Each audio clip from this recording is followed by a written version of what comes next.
दोस्तों, अगर आप खुद को बहुत कमजोर और लाचार पा रहे हैं, कुछ करने की सोच रहे हैं पर कर नहीं पा रहे हैं, या यूं कहें कि आपके अंदर आत्मविश्वास की कमी है और हर जगह आपको असफलता का मुंह ही देखना पड़ रहा है, तो आपको जीवन में एक बार इस सच्ची कहानी को जरूर सुनना चाहिए। यह सिर्फ आपको सफल ही नहीं बनाएगी, बल्कि यह आपके अंदर के आत्मविश्वास को जगा देगी। और आपको भी पता है कि दुनिया में कुछ बड़ा करने के लिए, कुछ बड़ा हासिल करने के लिए, कुछ बड़ा बनने के लिए हमारे आत्मविश्वास का बड़ा होना बहुत ज्यादा जरूरी होता है। तो बिना समय गवाए उस सच्ची कहानी की तरफ चलते हैं। प्राचीन समय में निरंजना नदी के किनारे बसे एक गांव में हेमू नाम का एक नौजवान युवक रहता था। आपको जानकारी के लिए बता दें, निरंजना नदी के पास में ही एक वट वृक्ष है। उसी के नीचे बैठकर महात्मा बुद्ध को ज्ञान प्राप्त हुआ था। दोस्तों, उस समय शिक्षा आश्रम में दी जाती थी। उस समय की दी हुई शिक्षा आज के समय में बिल्कुल फिट बैठती है। हेमू का बचपन तो अच्छा गुजरा, धीरे धीरे वह बड़ा भी होने लगा। कहते हैं ना कि जब जिम्मेदारियों का बोझ सर पर आता है तो हमारी असली परीक्षा होती है। बचपन में माता पिता का हाथ हमारे सर पर होता है तो हमें कुछ पता नहीं चलता है, लेकिन जब खुद कमाना पड़ता है तभी हमारे असली संघर्ष और हिम्मत की पहचान होती है। हेमू भी बड़ा हो गया था, कमाने लायक हो गया था। बारिश का मौसम था, हवा भी खूब तेज चल रही थी और ओले भी पड़ रहे थे। हवा इतनी तेज बह रही थी कि ऐसा लग रहा था वह पैरों को उखाड़ कर अपने पास बहा ले जाएगी। हेमू के घर पर 2 बैल थे। बैलों के द्वारा ही उनकी खेती बाड़ी का कामकाज चल रहा था, लेकिन आंधी और वर्षा इतनी तेज थी कि बारिश में बैल भीग रहे थे। हेमू की माता ने भीग रहे बैलों को छांव में लाने के लिए जैसे ही बाहर निकली, वैसे ही वो फिसल कर गिर गई और उनकी कमर टूट गई। फिर उसकी माँ कभी ठीक से चल नहीं पाई। बहुत सारे पैसे उनके इलाज में खर्च हो गए, फिर भी बहुत खास असर नहीं हुआ। धीरे धीरे समय बीतने लगा। हेमू की माँ अब ज्यादातर अपने बिस्तर पर ही लेटी रहती थी। हेमू नौकरी की तलाश में, कामकाज की तलाश में घर से बाहर निकल आया, क्योंकि अब उसे पैसों की जरूरत थी। तभी तो घर का काम आसानी से चल सकता था। इसलिए कामकाज की तलाश में वह घर से बाहर निकल पड़ा। जो पैसे लेकर निकला था वह सब 1-2 दिन में ही खत्म हो गए। हेमू को कई जगह पर काम भी मिला, पर वह कुछ दिनों ही वहां टिक पाता था। उसके काम के करने के तरीकों की वजह से उसके मालिक असंतुष्ट हो जाते थे और उसे नौकरी से निकाल देते थे। ऐसा उसके साथ हर जगह हुआ। वह जहां जाता, कुछ दिन नौकरी करता और फिर वहां से निकाल दिया जाता था, क्योंकि वह ठीक ढंग से कोई काम नहीं सीखा था। कई कमियां थीं उसमें। हेमू को यह समझ में आ गया था कि कुछ कमी है उसमें, जिसकी वजह से वो हर जगह से भगा दिया जाता है। अब उसे जरूरत थी तो एक ऐसे गुरु की जो उसे सही मार्ग दिखा सके, क्योंकि ऐसे समय में अगर कोई सही मार्ग दिखा जाता है तो इंसान की जिंदगी संवर जाती है, क्योंकि यह मुश्किल भरे वक्त होते हैं। ऐसे में इंसान को बहुत ही संभलने की जरूरत होती है। हेमू हताश, निराश, परेशान होकर एक बगीचे में बैठा हुआ था। तभी उसे वहां से कुछ बौद्ध भिक्षुक अपने बर्तन में भिक्षा पात्र लेकर गांव से लौट रहे थे और वे लोग आश्रम की तरफ बढ़ रहे थे। जब हेमू उन सबको देखता है तो वह उनका पीछा करने लग जाता है। पीछा करते करते वह भी उनके साथ आश्रम में पहुंच जाता है। जब आश्रम के कुछ बच्चों ने हेमू को देखा तो उन्हें लगा कि यह चोर है। वे लोग चिल्लाने लगे कि आश्रम में चोर घुस गया है। तभी कुछ बच्चे द्वार कर उसे पकड़ लेते हैं और आश्रम में लाते हैं। वह हाथ जोड़ कर उन सभी से प्रार्थना करने लग जाता है और कहता है कि हे महात्मा, मैं कोई चोर नहीं हूं। मैं जिंदगी से हारा हुआ एक इंसान हूं।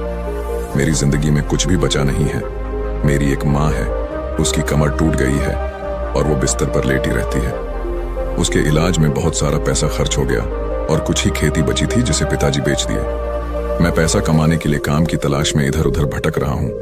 मैं जहाँ कहीं जाता हूँ नौकरी से निकाल दिया जाता हूँ। मैं पूरी कोशिश करता हूँ कि मैं अपना 100% दे सकूं, और पता नहीं क्या हो जाता है कि जहां मैं जाता हूँ वहां कुछ दिनों बाद मेरा मालिक मुझसे नाराज हो जाता है और मुझे वहां से काम से निकाल देता है। इतना कहकर हेमू रोने लगा।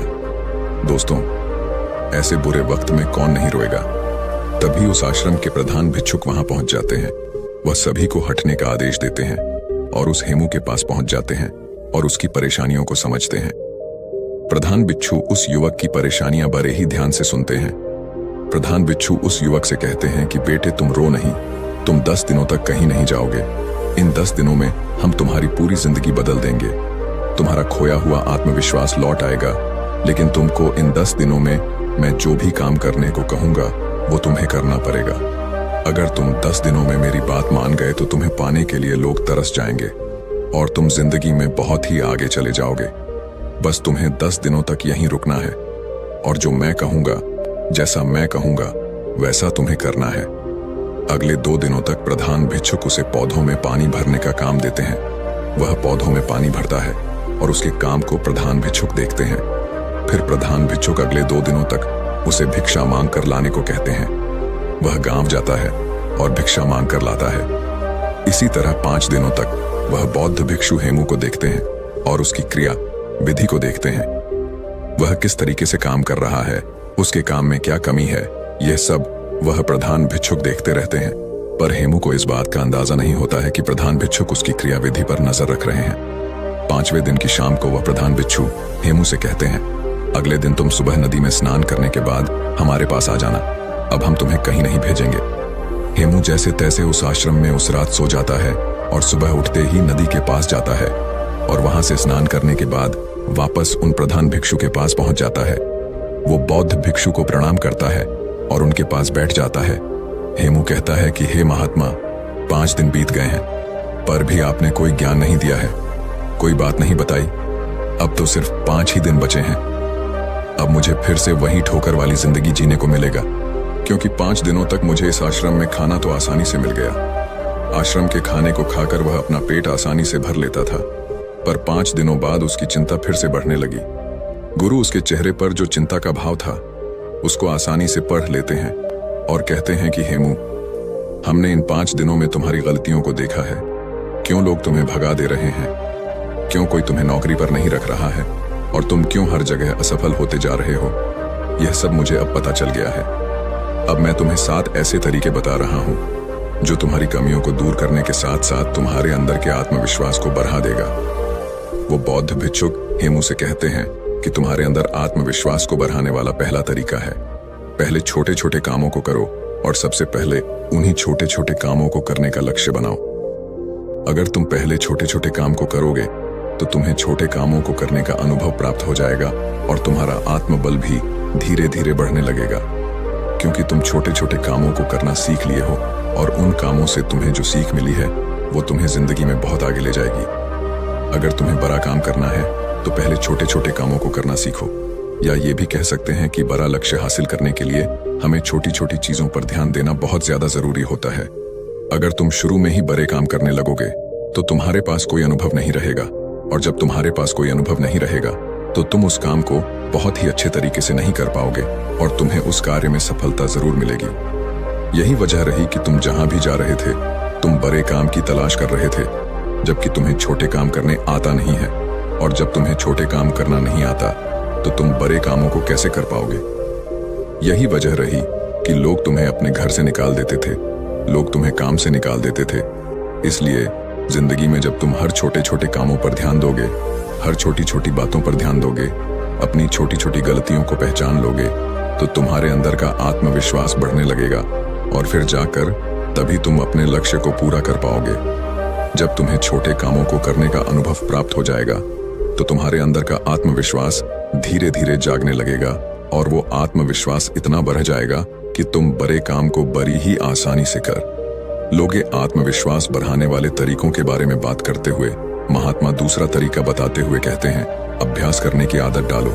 जब तुम कोई काम करना चाह रहे हो, चाहे वह कोई भी काम हो, तो पहले उसके बारे में अच्छी जानकारी लो, और जब तुम्हें उस काम के बारे में पर्याप्त जानकारी मिल जाए तो तुम उस काम को करना शुरू करो। बिना जानकारी लिए अगर तुम उस काम को करोगे तो तुम्हारा समय भी नष्ट होगा और तुम उस कार्य को पूरा भी नहीं कर पाओगे। इसलिए जब तुम कोई काम करने जा रहे हो तो पहले उसके बारे में जानकारी लो। जब तुम्हें उसके बारे में जानकारी मिल जाए तब तुम उस काम को करना शुरू करो। 1 दिन करोगे, 2 दिन करोगे तो तुमसे वह काम उतना अच्छा नहीं होगा, लेकिन अगर दिन प्रतिदिन तुम उसका अभ्यास करते हो तो एक दिन तुम उस काम को बहुत ही अच्छे तरीके से कर पाओगे और अच्छे तरीके से सीख भी लोगे। इसीलिए जीवन में आत्मविश्वास बढ़ाने के लिए अभ्यास करना बहुत ज्यादा जरूरी होता है। मान लो कि तुम्हें तलवारबाजी सीखना है तो पहले तुम तलवारबाजी के बारे में अच्छी जानकारी लो, और जब तुम्हें तलवारबाजी और तलवार के बारे में अच्छी जानकारी मिल जाएगी तो फिर तुम उसके बाद अभ्यास करो, और जब तुम उस पर खूब अभ्यास करोगे तो तुम उस काम में निपुण हो जाओगे और फिर तुम्हारे अंदर का आत्मविश्वास धीरे धीरे बढ़ने लगेगा। वह तुम्हें बताने लगेगा कि तुम यह काम कर सकते हो।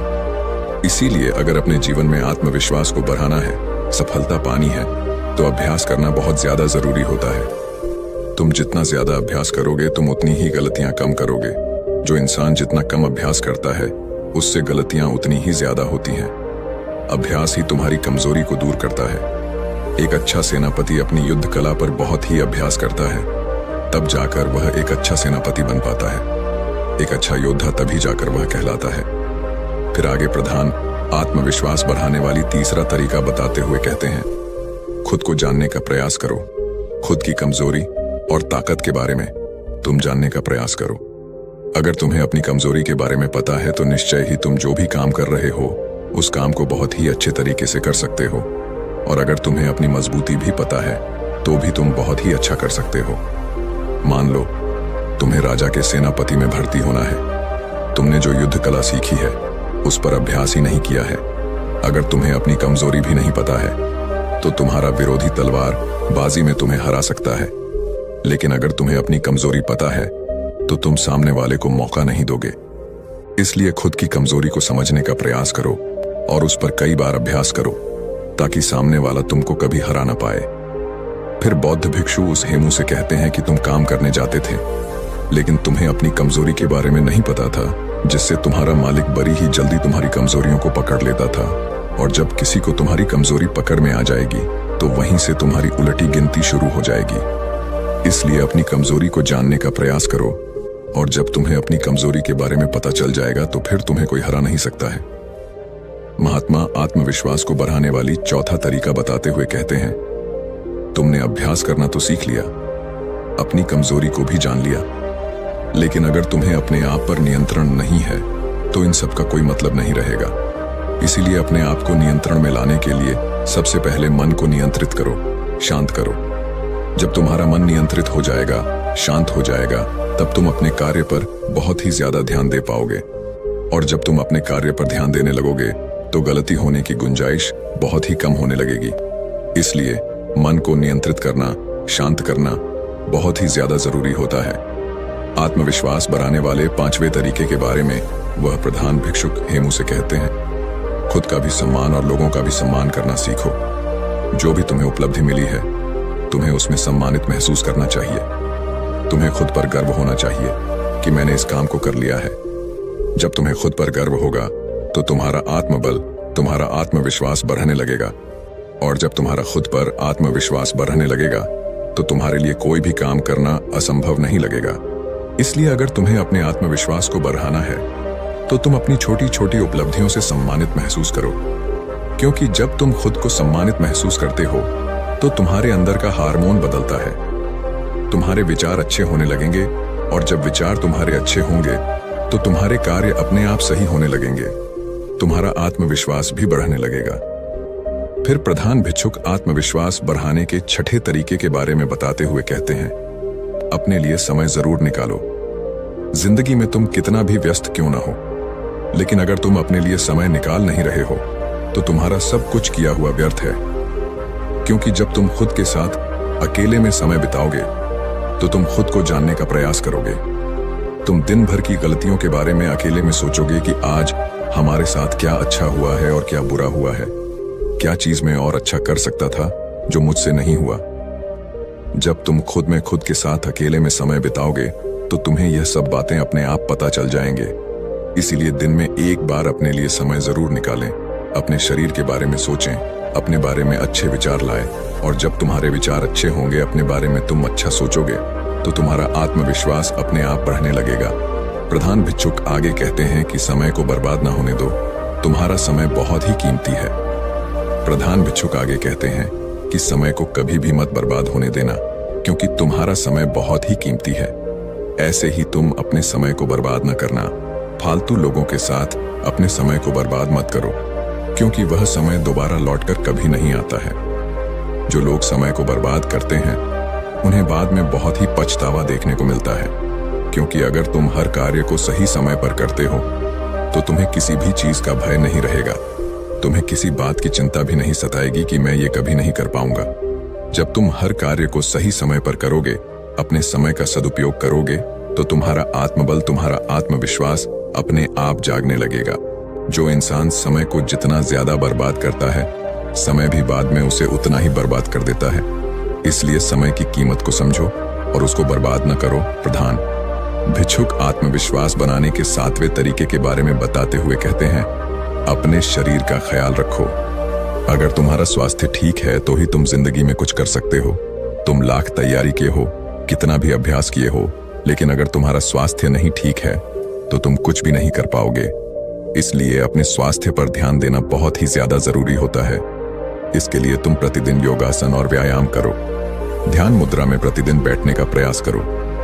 योगासन हमारे शरीर को स्वस्थ रखता है। जब हमारा शरीर स्वस्थ रहता है तो ही हमारे मस्तिष्क में अच्छे विचार उत्पन्न होंगे, और जब हमारे मस्तिष्क में अच्छे विचार उत्पन्न होंगे तो हम अपने कार्य को और भी बेहतर तरीके से कर सकते हैं। हमारे सोचने समझने की क्षमता बढ़ती है, जिससे कि हम अपने कार्य को बहुत ही अच्छे तरीके से कर सकते हैं। दोस्तों, प्रधान भिक्षुक हेमू से कहते हैं कि बेटा, अगर तुम मेरी इन 7 बातों को अपने जीवन में अपनाते हो तो तुम्हें जीवन में आगे बढ़ने से कोई नहीं रोक सकता है, क्योंकि तुम्हारा आत्मविश्वास तुम्हें सफलता जरूर दिलाएगा। प्रधान भिक्षु हेमू से कहते हैं कि हेमू, तुम यही मेरे पास 15 दिन और बिताओ। उससे पहले अभ्यास करो, फिर मैं तुम्हें राजा के यहाँ भेजता हूँ। 15 दिन बाद प्रधान भिक्षु हेमू को राजा के यहाँ भेजते हैं। राजा हेमू की कार्यशैली को देखकर बहुत ही प्रभावित होता है और वह उसे अपनी सेना नायक के रूप में सम्मिलित कर लेता है, जिससे उसका जीवन बहुत ही अच्छे तरीके से बीतने लग जाता है। तो मुझे उम्मीद है अगर आप सब भी इन 7 तरीकों को अपने जीवन में अपनाते हैं तो आप भी अपने आत्मविश्वास को बढ़ा सकते हैं, और जब आपका आत्मविश्वास बढ़ जाएगा तो आप अपने जीवन में कुछ भी पा सकते हैं। तो दोस्तों, उम्मीद है इस वीडियो से आपको काफी कुछ सीखने को मिला होगा।